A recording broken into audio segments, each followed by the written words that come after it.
দিব বিচাৰিছোঁ এই মুহূৰ্তত এটা বিগ ব্ৰেকিং নিউজ। দবকাৰ নীলবাগানত ভয়ংকৰ পথ দুৰ্ঘটনা, নিয়ন্ত্ৰণ হেৰুৱাই ঘাইপথত ভাগৰি পৰিল ইটা ভৰ্তি ট্ৰাক।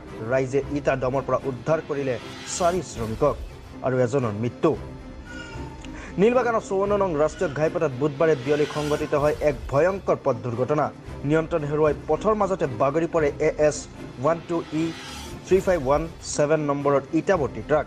দুৰ্ঘটনাত ট্ৰাকৰ ইটাৰ দমৰ তলত সোমাই পৰে যমুনামুখৰ ঢেকুৰা গাঁৱৰ নুৰুল হক, কবিৰ হুছেইন, ইকৰাম হুছেইন আৰু ৰিজৱানুল হক নামৰ শ্ৰমিক কেইজন। স্থানীয় ৰাইজে তৎপৰতাৰে সকলোকে ইটাৰ দমৰ পৰা উদ্ধাৰ কৰি চিকিৎসালয়লৈ প্ৰেৰণ কৰে। চিকিৎসালয়লৈ নিয়াৰ বাটত ৰিজৱানুল আহমেদ নামৰ শ্ৰমিকজনে মৃত্যুবৰণ কৰে। ঘটনাৰ বাবে প্ৰায় 3 ঘণ্টা ধৰি বন্ধ হৈ পৰে নগাঁও লংকা সংযোগী 54 নং ৰাষ্ট্ৰীয় ঘাইপথ।